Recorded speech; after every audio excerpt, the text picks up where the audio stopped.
Hello, everyone. You're listening to the LockingYourSuccess.com Trading Performance Podcast with Master Trading Performance Coach John Locke, where it's all about real traders, real problems, and real coaching. This is episode 21, and today I'd like to have you consider the following statement. It's easy to create a trading strategy that performs well in a specific market environment. It's even fairly simple to create a trading strategy that performs well in multiple trading environments. But it's almost crazy to think that you're going to find a trading strategy that's going to perform well in all market environments. I think most of us know that what I said is true at some level, at least intellectually. But unfortunately, many traders continue to unconsciously seek the Holy Grail, the trading strategy where we can simply follow the rules and consistently make money all the time without having to make any decisions and without having to personally risk being wrong and without having to risk excessive drawdowns. And some people, especially novices, are indeed searching for that Holy Grail strategy.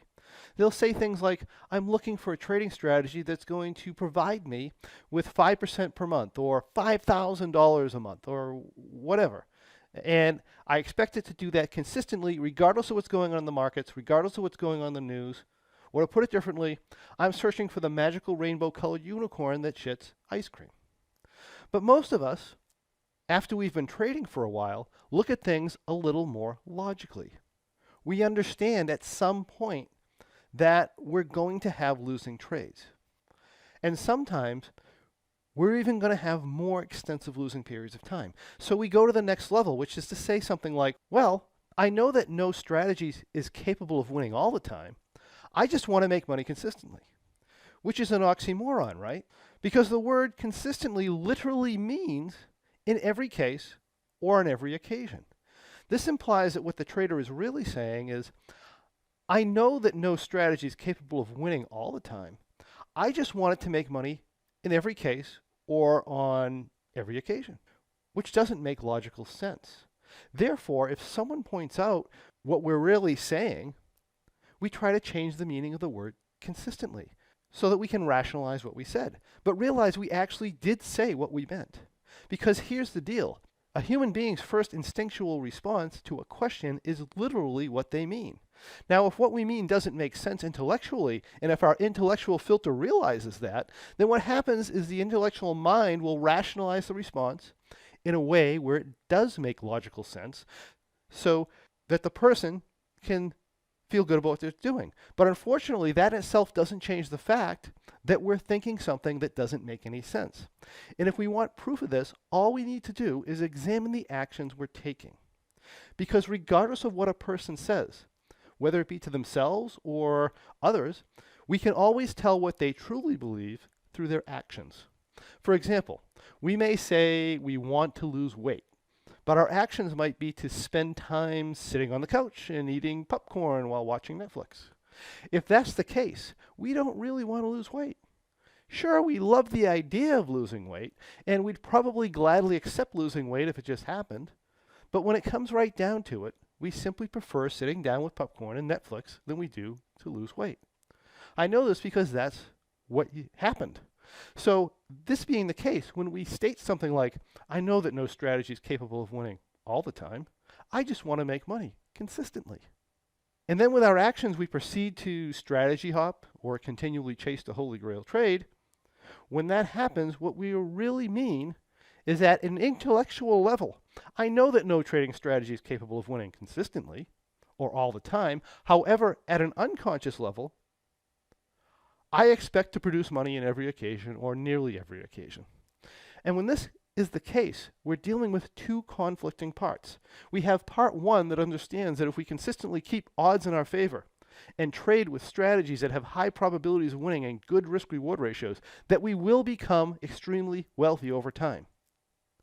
And that part is fighting with another part.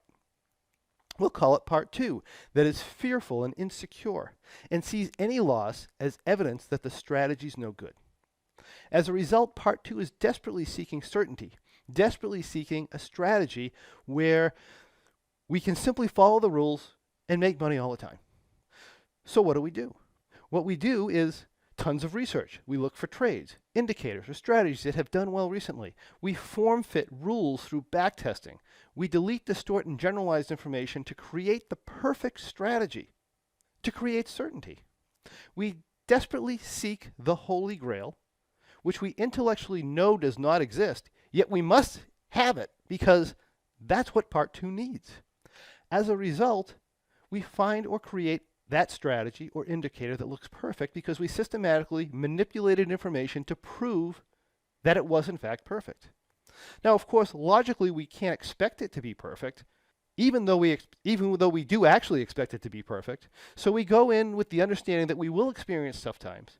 But when those tough times come, as they inevitably will, we have part 2 looking for evidence it's not going to work. So what he does is he systematically manipulates information to prove the strategy's no good while searching for the next trade. And then we wonder why we're not making money. Look, if we want to make money in the markets, there's something we have to realize. And that is that there are many different types of markets. Sometimes the market's trending up and quiet and smooth. Other times the market's trending up and it's under very high volatility conditions. Sometimes the market is sideways. And when it's sideways, sometimes it's relatively quiet, sometimes it's extremely volatile, and sometimes the market even goes down. And when it goes down, it's usually extremely volatile, but sometimes it will trend. And while we certainly can design a trading strategy that will be profitable in any one of those conditions, and sometimes, especially with our high probability strategies, we can even design a trading strategy that works well across multiple conditions. What we can't do, however, is we simply cannot make a singular set of rules or a single type of indicator to perform well under all of these vastly different conditions. This being the case, if we want to be successful in trading, we have 2 choices. We can decide to trade non-subjectively and apply one rule set across all situations and expect to get very variable results depending on whether or not the market conditions happen to match up with the trading strategy or not. Or we can have multiple trading strategies that are profitable in different types of market situations, find a way to identify each type of market situation, and then match the strategy to the type of market we happen to be in at any given time. And if we do this effectively, we will get much more consistent results than we could ever do trying to apply any singular trading strategy across all type of markets. So the thought I'd like to leave you with today is that instead of chasing the next trade or asking questions about whether this is better than that without any kind of specific content and without having any specific objective and without clearly defining what you're willing to risk or lose in order to achieve your objective, instead of that, I encourage you to work on understanding what truly gives a strategy edge in specific scenarios, learn how to determine when that edge exists in the market, and then utilize that knowledge to apply the strategies when they have edge and avoid strategies when they do not. And perhaps most important, I urge you to work on your psychology because without the proper mindset, nothing else matters. Speaking of psychology and analyzing the markets, if you're an advanced level positive theta or income trader and would like to learn how to create more consistent income through trading, then we have the perfect program for you.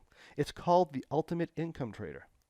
So I encourage you to come on over to lockingyoursuccess.com and check it out. And while you're there, I also encourage you to check out our pro membership so that you too can break through barriers and make quantum leaps in your trading and in your life. Thank you for joining me, and I look forward to seeing you on the next Trading Performance podcast. Hey, if you enjoyed listening to this podcast, you have to check out my Trading Performance membership, where we take all this material to the next level. We study it and we apply it to bring our trading performance to peak levels. Simply go to tradingperformancepodcast.com. That's one word, tradingperformancepodcast.com, to receive information on how you too can become involved and improve your trading. I look forward to seeing you there.